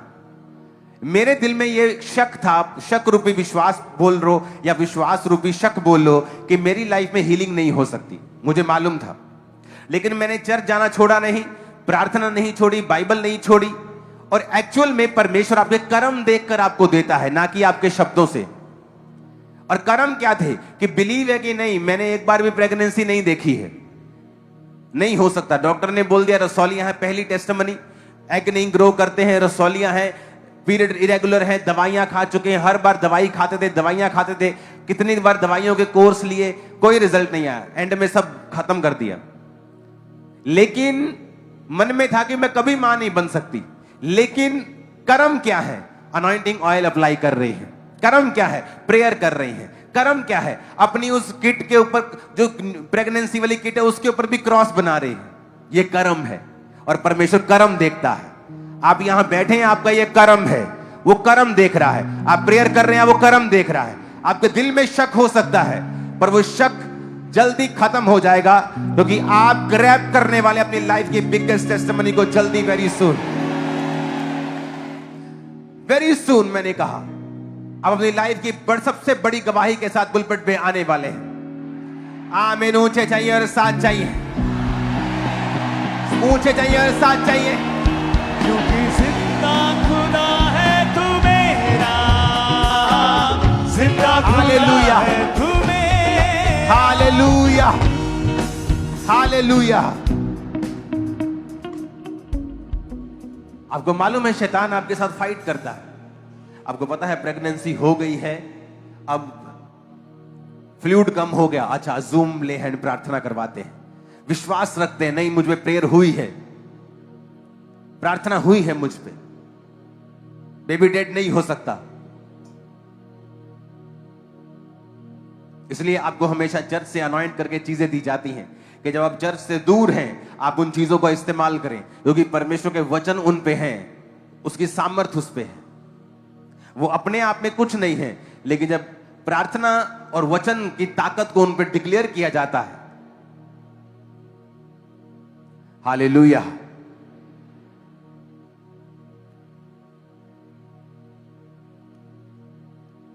दोनों बेबीज को दिखाना जरा एक बार। क्योंकि जिंदा खुदा है हमारा,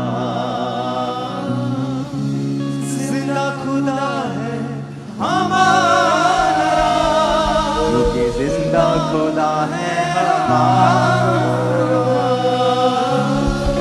जिंदा खुदा है हमारा। अपने हाथों को उठाओ,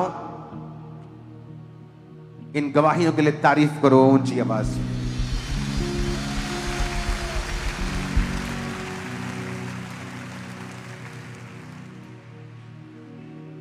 आमीन।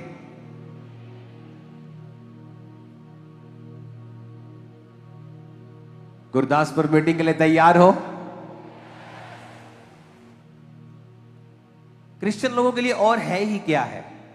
पार्टीज में हम जाते नहीं हैं, नाइट क्लब्स में हम जाते नहीं हैं, यही हमारी लाइफ है। जब क्रूसेड आए तो परिवारों समेत पूरी तरह से तैयार होके आया करो जरा खुदावन के नाम को महिमा देने के लिए। आमीन।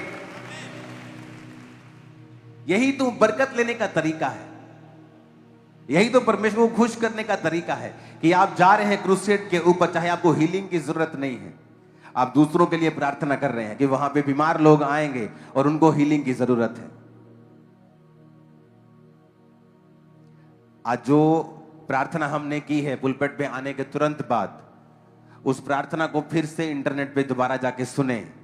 उसमें मैंने आपको भेद दिए हैं, कैसे पवित्र आत्मा बात करता है लोगों से, ओके, किस तरह से वो आपको बढ़ाता है, आपके लेवल को किस तरह से वो इंक्रीज करता है। वो बड़ी मध्यम बात होती है, परमेश्वर बड़ी मध्यम बात आपके दिल में करता है, बड़ी धीरे से करता है, लेकिन हम उसे इग्नोर करते हैं, ओवर रूल कर देते हैं, अपने शरीर की बात सुनते हैं, उसे नकार देते हैं। और वही वो टाइम होता है जहां हम ग्रो करेंगे या नहीं करेंगे, परमेश्वर डिसाइड करता है।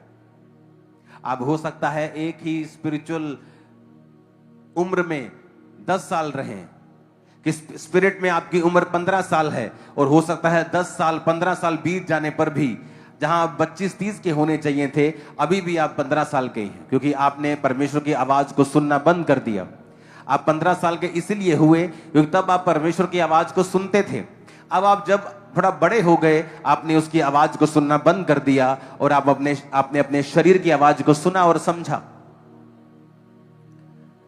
दाऊद इसीलिए मरा, क्योंकि मरा वो वाला मरा नहीं, परमेश्वर में जब आप हट जाते हैं और उसके प्रेजेंस में आप गुनाह करते हैं, वो मरा ही होता है। आदम शारीरिक रूप से नहीं मरा था, जब उसने गुनाह किया वो आत्मिक रूप से मर गया था। इसलिए साल्वेशन को सबसे बड़ा मिरेकल कहते हैं। आपकी हीलिंग यहीं रह जाएगी, आप हील हैं, आज कैंसर से चंगे हो गए हैं, लेकिन इसका मतलब आप अमर तो नहीं हुए हैं। मरना तो है ही, किसी को 85 साल में, किसी को 100 साल में, किसी को 70 में, किसी को 110 में, 120 में, सबको जाना है। तो वो हीलिंग मिरेकल तो इस धरती तक रह जाएगा, ऊपर क्या जाएगा? वो साल्वेशन, वो उद्धार ऊपर जाएगा। इसलिए साल्वेशन को चमत्कारों का चमत्कार कहा जाता है, इसलिए साल्वेशन को, मुक्ति को सबसे बड़ा मिरेकल बोला जाता है। हालेलुया। जब आप सेव होते हैं, जब आप परमेश्वर में बचते हैं, और सेव होने का मतलब शरीर सेव होना, स्पिरिट सेव होना, जनरेशनल कर्सेस से फ्री होना, यह भी होता है, और आत्मिक रूप से सेव होना और अनंत जीवन के वारिस होना, यह भी होता है। क्यों साल्वेशन पर जोर दिया जाता है और सबसे कम ध्यान लोगों का इस साल्वेशन पर होता है कि नहीं नहीं, हीलिंग डिलीवरेंस चाहिए, साल्वेशन की कोई बात नहीं है। साल्वेशन उन्हें लगता है कि ये कहानियां हैं, कथाएं हैं, ऊपर जीवन होगा। ऊपर किसने देखा है? नीचे पहले जीवन होना चाहिए। प्रभु यीशु मसीह ने बड़ा क्लियरली बोला है, मन फिराओ क्योंकि परमेश्वर का राज्य निकट आया है। परमेश्वर का राज्य मन फिराने से तुम उसमें प्रवेश कर सकते हो। परमेश्वर ने एक और बात बोली है, उसने कहा कि आप जानते हैं अगर परमेश्वर ने आपकी जिंदगी में काम करना है, बड़ा काम करना है, वो छोटी छोटी बातें आपसे करेगा। अगर उसने बड़ा काम आपकी लाइफ में करना है, वो आपकी डेली लाइफ के ऊपर काम करेगा। आप बैठकर नेटफ्लिक्स देख रहे होंगे और परमेश्वर का आत्मा बोलेगा मत देख। आप टीवी देख रहे होंगे, परमेश्वर की, और वो आवाज प्रेशर के साथ नहीं आएगी, मत देख, ऐसा नहीं आएगी। जस्ट एक धीमी सी आवाज होगी आपके अंदर। आप उसे इग्नोर कर सकते हैं बड़े आराम से, और वो आपको दोबारा आवाज नहीं लगाएगा। वो आवाज भारी नहीं होगी, वो आवाज जोर से नहीं आएगी। उस आवाज अगर आप नहीं मानेंगे तो आपका गला नहीं दबा देगी। वो शैतान है जो ऐसा करता है। परमेश्वर ऐसा नहीं करता है। आपने कभी नहीं देखा होगा किसी क्रिश्चियन के ऊपर पवित्र आत्मा आए और वो खेलने लगे और चर्च में लेके गए और मालूम हो कि इस पे तो पवित्र आत्मा आता है। जीसस ने कहा, मैं किसी के ऊपर जबरदस्ती नहीं आता हूं। जब तुम मुझे पुकारोगे, मेरे प्यासे होवोगे, मुझे बुलाओगे, तब मैं आऊंगा। चोर डाकू तुम्हारे घर में पूछ के नहीं आते हैं, वो ऊपर से आते हैं। इसलिए आप परमेश्वर की आत्मा को कभी नहीं देखोगे कि वो किसी पे आ जाए और उसको पता ना हो कि ये परमेश्वर का आत्मा मेरे अंदर है। उसको चर्च जाके बताओ कि मेरे अंदर तो पवित्र आत्मा है। लेकिन भूतों के बारे में आप ऐसे ही सुनोगे कि इसके अंदर फलाना है, इसके अंदर धमकानी है, आप ऐसे ही सुनोगे। क्यों? क्योंकि वो चोर और डाकू हैं। वो पूछ के नहीं आए। क्योंकि आपका घर, जब आप अपने घर में जाते हैं, आप गवांडी के पड़ोसी के पास से होकर आप दीवार फांद कर नहीं जाते हैं, आप अपने घर में फ्रंट से जाते हैं। जब जीसस आपके रियल घर में, जो उसका आप रियल घर है, जब आता है, वो फ्रंट से आता है और पूछता है, क्या तू अपने हृदय में मुझे जगह देगा? जब आप बोलते हैं हाँ मैं दूंगा और पापों को मानूंगा, तब पवित्र आत्मा आपके हृदय में आता है। इससे मालूम होता है कि वो आपका असली बाप है और आप उसके असली घर हैं। पता चलता है। लेकिन बड़ी दुष्ट आत्मा आपके अंदर होती जो आपको मालूम भी नहीं आपके अंदर है। जब एक दिन खेल आती तो बता फलाना मेरे अंदर आ गया जी, ये तो ढिमकाना मेरे अंदर। किसने बोला इसको आने के लिए? किसी ने नहीं। क्योंकि चोर और डाकू किसी से बिना पूछे आपके घर में एंट्री मारते हैं। आपको ये बात समझनी होगी, जब भी पवित्र आत्मा आपके जीवन में काम करना चाहेगा, वो आपसे धीमी बातें करेगा। वो हो सकता है आपके दिल हृदय में बात करे कि अपनी माता से अच्छी तरह से बात कर। वो आपके हृदय से छोटी छोटी विषयों में बात करता है। लेकिन आप जब शरीर में होते हैं और उसको इग्नोर करते हैं, तो आप अपनी ग्रोथ पे अटैक करते हैं। क्योंकि परमेश्वर ने आपको डे बाय डे ग्रेस देनी होती है और आपको आगे बढ़ाना होता है, इक्विप्ड करना होता है, आपको भरना होता है कि आप उस शैतान का सामना कर सकें और अपनी जिंदगी में जयवंत जीवन जी सकें। अगर मान लो आपको अपने बेटे के ऊपर कंट्रोल चाहिए जो आउट ऑफ कंट्रोल जीवन जी रहा है, तो वो कंट्रोल आपके बेटे से शुरू नहीं होगा, वो कंट्रोल आपकी स्पिरिचुअल लाइफ के कंट्रोल से शुरू होगा, आपकी लाइफ से। चाहे आप किसी की लाइफ पे कंट्रोल चाहते हैं, जो आपका बेटा है, बेटी है, मां है, बहन है, पत्नी है, पति है, लेकिन वो एक्चुअल कंट्रोल आपकी लाइफ से शुरू होता है। क्योंकि वो आप चाहते हैं, आपको नॉलेज है, आपकी आईज खुली है, आपको पता है कि यह गलत है, उसको तो पता भी नहीं कि वो गलत है।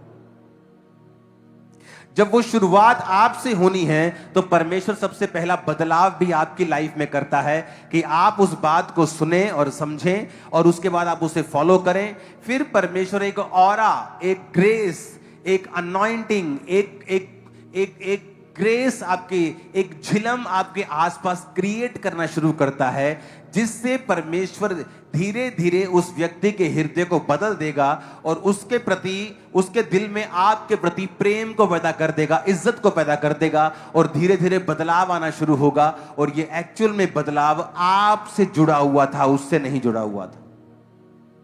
आप मेरी बात समझ पा रहे हैं कि नहीं? ऊपर से जा रही है।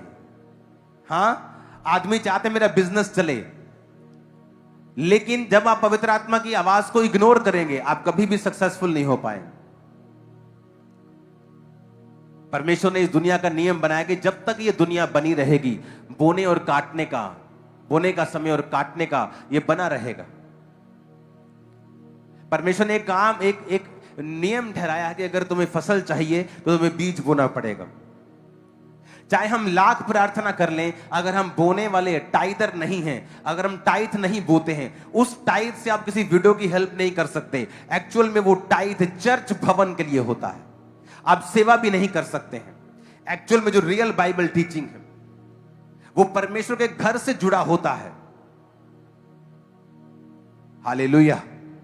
और जब परमेश्वर के घर में कार्य होते हैं तो परमेश्वर उस टाइथ के बदले आपकी लाइफ में काम करता है और उस बीज को वो बढ़ाता है। लेकिन जब पवित्र आत्मा हमसे बात करता है और हमें अपने आप को शो करना है, या हमारे जीवन में वचन की कमी है, हमें मालूम नहीं कि एक्चुअल वर्ड क्या कहता है, तो हमारी लाइफ में जो रिजल्ट है वो लिमिटेड रहता है और हम उस लेवल तक नहीं पहुंच पाते। और डेवल के अटैक्स भी अपनी लाइफ पर हम महसूस करते हैं क्योंकि हम वर्ड को ब्रेक कर रहे हैं और पवित्र आत्मा की उस आवाज को नहीं सुन पा रहे हैं। परमेश्वर ने कहा वचन जब अच्छी भूमि पर बोया जाएगा तो वो फल लेके आएगा। अगर वो झाड़ियों के पास बोया गया है तो फल नहीं लाएगा, वो जल्दी उग जाएगा, जल्दी सूख जाएगा, कुछ शैतान चुग के लेके जाएगा।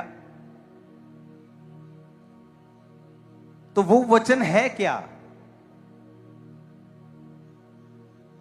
कि संसार का धोखा उस वचन को दबा देगा। और जो अच्छी भूमि पर बोया जाएगा वो फलों को लेके आएगा। ऐसा क्यों लिखा बाइबल में?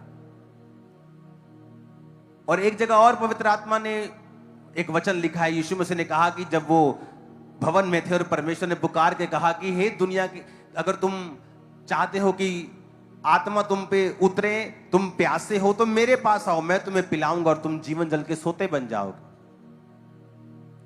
और हर एक किसान एक बात को जानता है, उस वचन को मैं पढ़ देता हूं आपके लिए। वो वचन है, ये लंबी टीचिंग है, इसको मैं थर्सडे या संडे भी आपके साथ शेयर करूंगा। मत्ती 13 उसकी 1 से 9, ये है उस बीज का जिक्र। मार्ग के किनारे गिरना और पक्षियों का उसे चुगना 4 आयत में, यानी जो कुछ सुना शैतान उसे चुरा कर लेके गया। पथरीली भूमि पर गिरना और गहरी मिट्टी ना मिलने के कारण जल्द उग जाना और फिर सूख जाना और जड़ ना पकड़ने के कारण सूख जाना। कुछ झाड़ियों में गिरना और झाड़ियों ने बढ़ के उन्हें दबा जाना, यानी वचन सुनी भी जाना, चर्च भी आई जाना, लेकिन धन का धोखा, संसार का लालच, पैसों का लालच, व्यभिचार उस फल को नहीं आने देता। और कुछ अच्छी भूमि पर गिरना और फिर फल लाना। अच्छी भूमि पर वचन बीज का गिरना, अगर आपकी लाइफ में आप चाहते हो कि फल आए, आपको राइट भूमि आपको चुननी पड़ती है। चर्च एक राइट भूमि है बीजों को बोने के लिए। प्लस एक और बात वहां पे लिखी है, अगर आप चाहते हो ना कि आपका बीज फल लाए तो वचन कहता है कि जो बीज, जो पेड़ नदी के किनारे लगे होते हैं वो कभी सूखते नहीं हैं। अगर आप देखेंगे तो नदियों के किनारे बड़ी अच्छी पैदावार होती है। क्यों? क्योंकि उनका जो माहौल होता है, उस पानी के कारण, उस मिट्टी का और नमी का वो माहौल जो है वो बीज को फलवंत करने में हेल्प करता है। तो पानी चाहिए बीज को, अगर आप चाहते हैं कि वो बीज फल लाए, वो बढ़े, आपकी लाइफ ग्रो हो। वचन ये कहता है कि यीशु मसीह ने कहा, अगर तुम प्यासे हो तो मेरे पास आओ, मैं उसे जीवन जल का सोता बना दूंगा। आप नोटिस करेंगे जिन व्यक्तियों की जिंदगियों में बैप्टिज्म लेकर साल्वेशन हो गई है, जिनकी मुक्ति हो गई है, उद्धार पा लिया है, और जिन्होंने पवित्र आत्मा को पा लिया है, आप हमेशा नोटिस करेंगे कि जब उनको बाइबल में से कोई वचन मिलता है, एक तो उनकी भूमि अच्छी है क्योंकि उन्होंने पवित्र आत्मा को पाया हुआ है, उन्होंने तौबा की हुई है, वो परवाह नहीं करते कि मेरी बेटी का रिश्ता कहां पे होगा, मैं बपतिस्मा लूंगा तो ऐसा तो नहीं हो जाएगा। वो ऐसी मूर्खों की तरह बातें नहीं करते हैं, वो क्राइस्ट को पब्लिकली कन्फेस करते हैं। अगर आपने यीशु मसीह को पब्लिकली कन्फेस नहीं किया है, वो आपको नहीं जानता है। आप उसे जानते, वो आपको नहीं जानता है। जिसने पब्लिकली कन्फेस कर लिया, बैप्टिज्म ले लिया, पवित्र आत्मा को पा लिया, उसके जीवन में दो बातें होती हैं। कैसे? आपकी जो भूमि है, आपका शरीर जो मिट्टी का बना हुआ है, जब जैसे नीचे की भूमि पर जब बीज जाता है तो वो फल लाता है, उसी तरह आपकी भूमि फिर रेडी होती है कि परमेश्वर का वचन आपके अंदर जाए, चाहे वो हीलिंग का हो, वो डिलीवरेंस का हो, वो बरकत का हो, वो छुटकारे का हो, फिर वो आपके अंदर से फूटने लगता है वो छुटकारा। लेकिन अगर आपका शरीर तैयार नहीं है, आपका जीवन रेडी नहीं है, वो सेव नहीं है, आपने तौबा नहीं की है, आप ऐसे पापों में हैं जो अब तक आपकी लाइफ से चले जाने चाहिए थे, फिर वो बीज जब चला जाता है वो फल नहीं लाता। आप फिर बोलते रहते हैं, तेरे कोड़े खाने से मैं चंगा हो चुका हूं। फिर वो वही बात हो गई कि आप अपना बीज पकड़ते हैं और राजस्थान के रेगिस्तान में जाके बोलते हैं, ये मैं बीज फेंकता हूं, ये फल लेके आएगा। वो फल नहीं लाएगा। अगर आपको वो बीज चाहिए फल लेके आए, आपको उसे वैसी भूमि पर बोना पड़ेगा जो फल ला सकती है। आपका शरीर, आपका जीवन अगर आपने रेडी नहीं किया उस फल को लाने के लिए, वो वेस्ट हो जाएगा जो पास्टर आपके लाइफ में डिक्लेयर कर रहा है, जो आप पढ़ रहे हैं, आप डिक्लेयर कर रहे हैं, वो काम नहीं आएगा क्योंकि आपकी भूमि रेडी नहीं है। और जब आपको ये बात पता होगी कि मुझे तौबा करनी है, मुझे परमेश्वर के साथ संग रहना है, वचन को पढ़ना है, आपका शरीर रेडी है। जैसे आप वर्ड पढ़ेंगे या आप पर कोई भविष्यवाणी होगी या आप पे कोई डिक्लेरेशन होती है, वो आपके अंदर रिसीव हो जाती है। उसके बाद लिखा है, पवित्र आत्मा उनकी जिंदगी में जब होता है, वो पानी की तरह काम करता है, होली स्पिरिट वाटर की तरह काम करता है। और वो जब आपके जीवन में प्रेजेंस रखता है और वचन की प्रेजेंस होती है, वो बीज धीरे धीरे फल लाने लगता है। आप हमेशा नोटिस करेंगे, जो व्यक्ति पवित्र आत्मा से भरपूर नहीं है, क्राइस्ट के वचनों को मानने के लिए उनको संघर्ष लगता है, और वो पुराने ईसाई हैं, फलानी चर्च के बड़े बड़े कम्युनिटी मेंबर हैं, लेकिन उनकी शादियां देखो, सब अन्य जातियों की तरह करते हैं। उनके कोई काम देख लो, बर्थडे पार्टी देख लो, शादी देख लो, कुछ देख लो, आपको पूरा संसार और डबल शैतान नाचता हुआ दिखाई देगा। क्योंकि अगर आप क्रिश्चियन हैं, इस बात से कोई मायने नहीं। अगर आप बाइबल को फॉलो करते हैं और आपने सेव हो गए हैं और पवित्र आत्मा को पा लिया है, देन वो भूमि राइट है, क्योंकि वहां बीज भी है, वहां पानी भी है। जहां बीज होगा, नमी होगी, वो बीज फल लाएगा। जिन लोगों की लाइफ में पवित्र आत्मा की हुजूरी नहीं है, वो बड़ा संघर्ष करते हैं, हीलिंग के लिए संघर्ष करते हैं, डिलीवरेंस के लिए संघर्ष करते हैं, और क्रिश्चियन है, खुदा से प्यार भी करते हैं। ये भी बताता हूं आपको, वैसे प्यार करते हैं परमेश्वर, बोलेंगे हम प्यार करते हैं प्रभु से। कोई धरना लगाना हो वहां पहुंच जाएंगे, कोई काम करना हो पहुंच जाएंगे, लंगर लगाना हो पहुंच जाएंगे, लेकिन वो ये बात नहीं समझते हैं कि इससे बड़ा जीवन परमेश्वर ने हमें देने के लिए बुलाया है। और जब आपकी लाइफ में आप ग्राउंड को सेट करते हैं और उसके अंदर जब बीज जाता है, और पवित्र आत्मा की प्रेजेंस एक पानी की तरह उस बीज पे काम करती है। इसलिए जो लोग पवित्र आत्मा से भरपूर नहीं होते, सेम वचन जो आपको समझ आता है उन्हें अलग तरह से आता है। सेम वचन आप फेथ से भरे होते हैं और उनके लिए वो नॉर्मल वचन है, उनको लगता है कि नहीं ठीक है, ओके, हाँ हाँ सही है, सब ठीक है। चलो काम धंधा करते हैं सुबह। यही रियल वर्ल्ड है। उन्हें लगता है कि वो मिरेकल शायद पुराने जमाने में होते थे। उनकी लाइफ में वो काम नहीं होता क्योंकि पवित्र आत्मा की प्रेजेंस नहीं। हालेलुया। अगले संडे प्रभु भोज होगा। जो लोग बैप्टाइज नहीं हैं आज बपतिस्मा लें, क्राइस्ट को पब्लिकली कन्फेस करें। पठानकोट क्रूसेड में मैंने एक रिवाइवल के बारे में बात की थी और उस व्यक्ति ने भी 4 पॉइंट्स में ये पॉइंट ये बताया था कि क्राइस्ट को पब्लिकली कन्फेस करें। उसके लिए चाहे आपको परसिक्यूशन सहनी पड़े, उसके लिए चाहे आपको किसी भी चीज का नुकसान सहना पड़े, उसे सहो, क्योंकि जब तक आप वो नुकसान नहीं सहेंगे आप रियल फायदे में कभी नहीं जाएंगे। मैं आपको बता रहा हूं। अगर आप कैंसर के फोड़े को सोचते रहेंगे कि मैं अगर इसे निकलवाऊंगा तो मुझे दर्द होगी, वो आपको खत्म कर देगा। वो पेन तो होगी लेकिन उसके बाद जीवन भी होगा। आपको ये बात समझनी ही पड़ेगी। एक टेस्टिमनी को मैं सुन रहा था। एक व्यक्ति ने चर्च का क्रूसेड करवाया और क्रूसेड जब उसने करवाया तो उस क्रूसेड पे बहुत खर्चा हुआ और उसने पर्सनल अपना खर्चा किया और क्रूसेड करवाया। उसने टेस्टिमनी दी कि क्रूसेड करवाने के बाद उसका जो बिजनेस था शैतान ने उस पर अटैक कर दिया। जिस बिजनेस से उसने कहा था मैंने घर बनाया, जिस बिजनेस से मैंने 2 घर बनाए, जिस बिजनेस से मैंने कर्जे उतारे, जिस बिजनेस ने मुझको ऊंचा किया, क्रूसेड करवाने के तुरंत बाद उस बिजनेस पे अटैक हुआ और वो बंद हो गया और बहुत कम हो गया। जब आप कुछ अच्छा करते हैं आप पर अटैक होता है क्योंकि शैतान जानता है कि ये वो कर रहा है जो उसको नहीं करना चाहिए और वो लगातार उस तंगी में रहा। उसके लोग उसके खिलाफ हुए और लगातार उस तंगी को वो झेलता रहा। एक फिर समय आया, उसने मुझे बताया कि एक समय आया और परमेश्वर ने एक नए काम को मेरे लिए खोला और जब नए काम को मेरे लिए खोला तो उस काम में परमेश्वर ने मुझे बरकत दी। जितने वो पहले कमाता था उससे 3 गुना ज्यादा कमाता है अब 2 साल के अंदर अंदर। और वो काम वो कभी नहीं करता, लेकिन परमेश्वर की आत्मा ने उससे पहले डिस्कंफर्ट जोन में वो लेके आया और उसके बाद फिर वो उसे कंफर्ट जोन में लेके गया। जब आप सही चीज करते हैं कई बार आपको डिस्कंफर्ट होता है। आप देखा मैं पहले ही क्या सुना ना करिए अपा, मैं क्या सुना के बाद लोगों ना दसिए, पब्लिकली कन्फेस करने की कोई लोड़ नहीं सी, रब नूं आराम ना मानते रहते। ऐसे मानने की कोई जरूरत नहीं है आपको। परमेश्वर को आपकी कोई जरूरत नहीं। मैं आपको बता रहा हूं।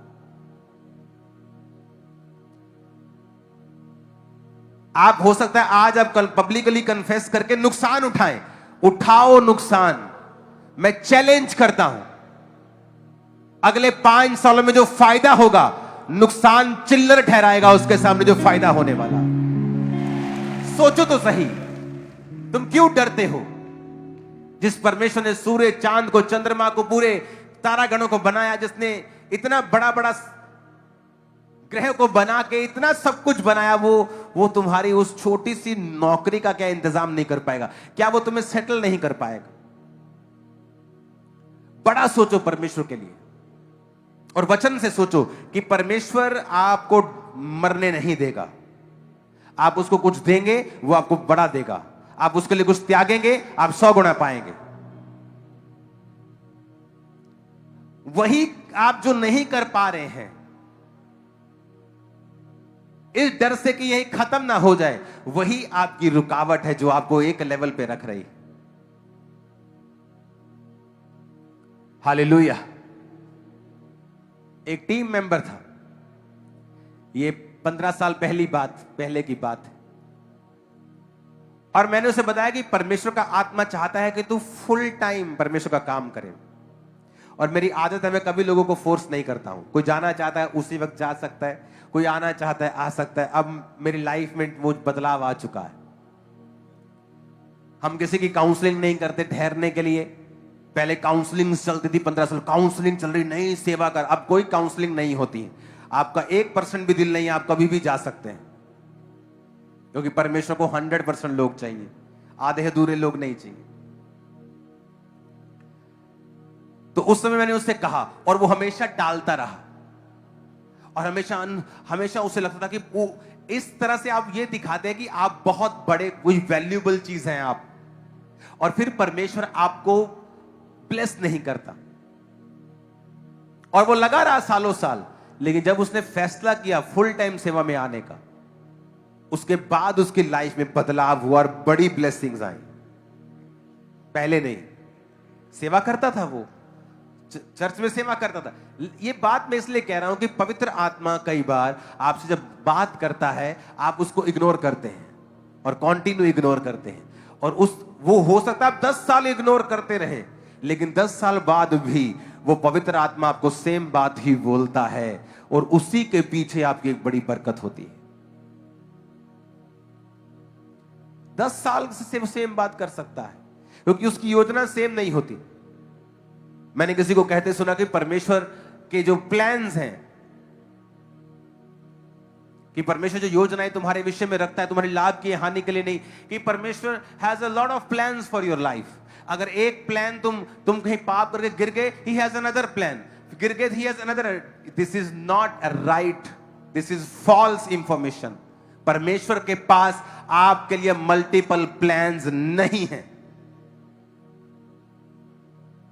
उसके पास आपके बहुत से प्लान्स हैं, यानी वो आपको फाइनेंशियली ब्लेस करना चाहता है, बहुत से प्लान है। वो आपको मैरिड की लाइफ आपकी बहुत ब्लेस करना चाहता है। He has multiple plans for your life, but not like that कि अब एक प्लान से निकल गए उसके पास ही हैज अनदर प्लान। नहीं नहीं नहीं, उसके पास कोई भी प्लान नहीं। उसके पास एक ही प्लान है आप लोगों के लिए, या परफेक्ट है या परमिसिव है, या परफेक्ट जिसमें आशीष है, परमिसिव यानी उसमें आशीष भी है और श्राप भी है। आपने चुनना है, आपको वो फोर्स नहीं करेगा।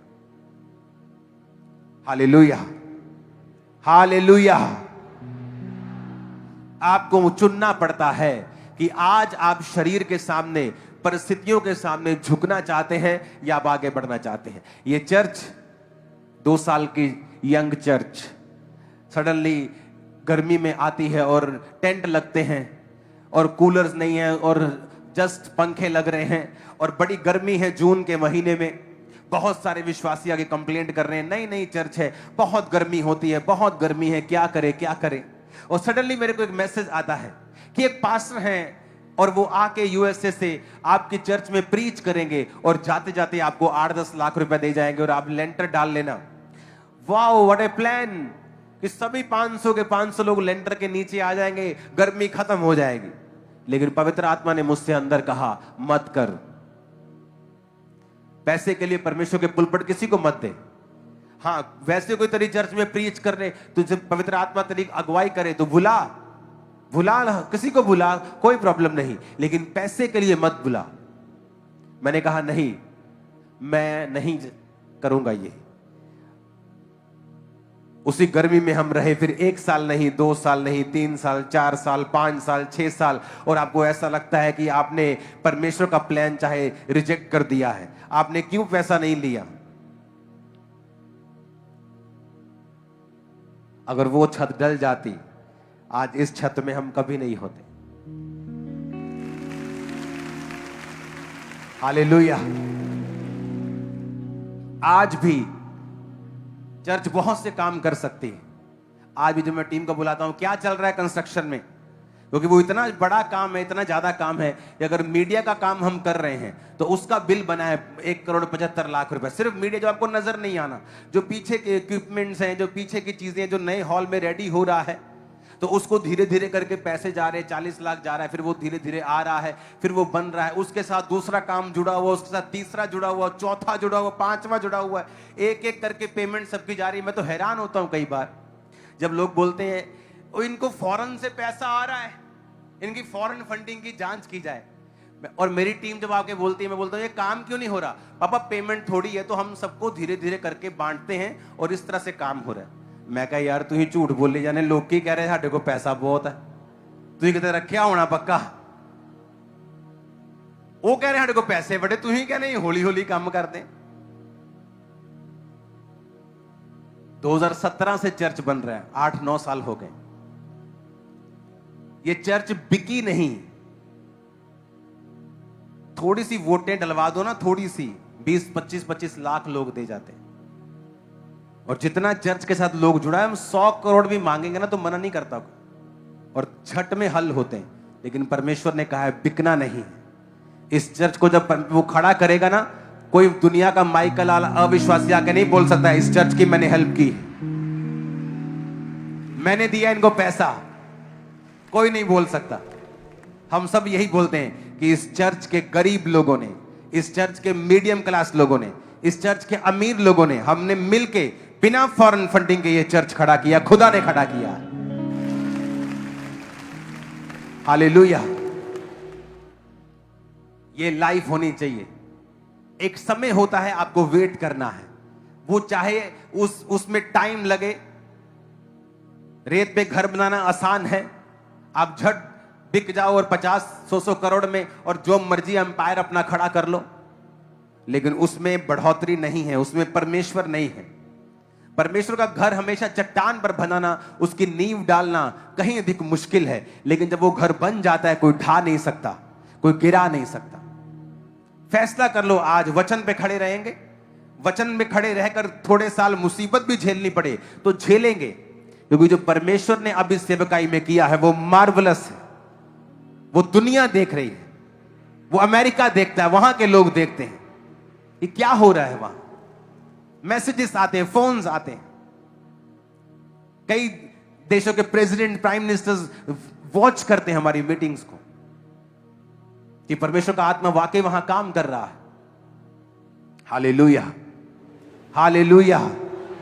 अपने पड़ोसी को बोलो, सही चलेंगे, कुछ भी हो जाए, देरी हो ना हो, आशीष आए ना आए, पर हम सही चलेंगे वचन के अनुसार, और फिर जो होगा वो पहले कभी ना हुआ होगा। आमीन। ऊंचा, और ये आशीष तुम्हारी है। आमीन। ऊंचा, तो ये आशीष तुम्हारी है चर्च। Hallelujah, hallelujah, hallelujah. अगर ये चर्च अपने आत्मा से समझौता करके तब बिक गई होती तो हम कभी भी आज यहां ना आते। उस 10 बाय 12 के रेंटेड कमरे की चर्च आज 50, 70, 100 एकड़ में लग रही है। आपको पता होना चाहिए, क्योंकि हमने परमेश्वर को प्रथम स्थान दिया है।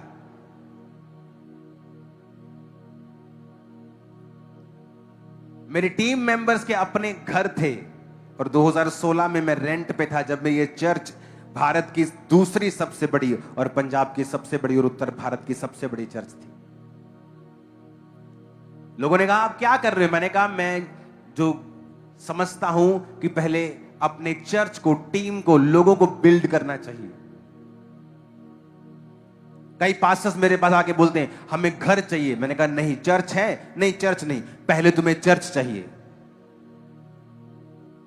पहले घर नहीं चाहिए तुमको। अगर तुम पास्टर हो और तुम्हारे पास घर नहीं और चर्च नहीं है, तुम्हें पहले क्या चाहिए? पहले तुम्हें चर्च चाहिए। पहले चर्च बनाओ, चाहे घर उसके ऊपर बना लो, बात अलग है, लेकिन पहले चर्च बनाओ। तुम खुदा का काम करो, तुम्हारा प्रतिफल परमेश्वर तुम्हें देगा। उसने मुझे दिया है, सालों के बाद आपको देगा। और जब वो देता है तो दुनिया से अलग देता है, बेस्ट देता है। Hallelujah, hallelujah. यहां जब बदलाव होगा सब बदल जाएगा। अपने हाथों को उठाओ, सब जन खड़े हो जाओ। मेरा सॉन्ग चेंज करेंगे। अपने हाथों को हिलाओ। Thank you Jesus. गैर भाषा में प्रार्थना करें। लेप्रोसोथाला रबाशा बंदन,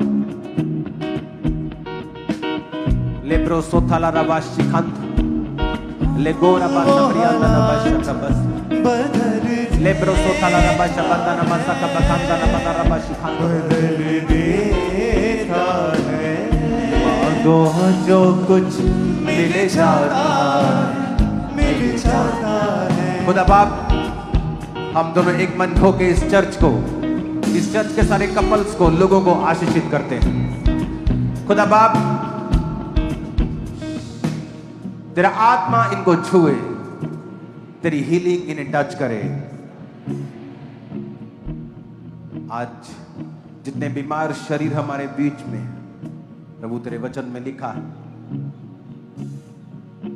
कि जाओ और बीमारों को चंगा करो। मैं यीशु के नाम इन बीमार शरीरों को चंगे होने का हुक्म देता हूं। और मैं देखता हूं कि तुम्हारे शरीरों में 100% हीलिंग जा रही।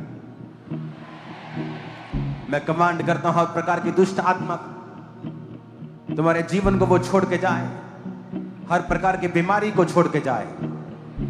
मेरे भाई, मेरी बहनें, बिजनेसमैन लोग जितने संघर्ष कर रहे हैं, मेरा परमेश्वर का आत्मा हर संघर्ष से आपको आजाद करे और वो आपको ब्लेस करे और वो आपको आजाद करे।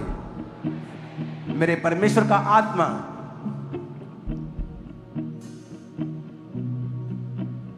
आपकी सारी सिचुएशंस को अपनी महिमा में बदल दे। जिनके बेबीज नहीं, आज मैं भविष्यवाणी के शब्दों को बोलता हूं और भविष्यवाणी करता हूं कि कल के दिन, सोमवार दिन, तुम प्रेग्नेंट होगी इन जीसस ने। ये भविष्यवाणी के शब्दों को तुम्हारी लाइफ के ऊपर मैं रिलीज करता हूं और तुम हैरान होगी कि ये क्या हुआ, कैसा ऐसा कैसे हो सकता है। शॉक हो जाओगी तुम। और यीशु मसीह तुम्हें ब्लेस कर रहा है वो शमूएल के साथ ब्लेस कर रहा है, वो उस दबोरा के साथ ब्लेस कर रहा, उस एस्तर के साथ वो तुम्हें ब्लेस कर रहा, उस पीटर के साथ वो तुम्हें ब्लेस कर रहा, उस जॉन के साथ वो तुम्हें ब्लेस कर रहा। मैं देख रहा हूं तुम्हारे बेबी को। कल तुम्हारी लाइफ का एक खूबसूरत दिन होगा। इन जीसस नेम आमीन। हो जा 7 आमीन ले लो, रिसीव कर लो। बदले, दिल को बदले। Thank you Jesus.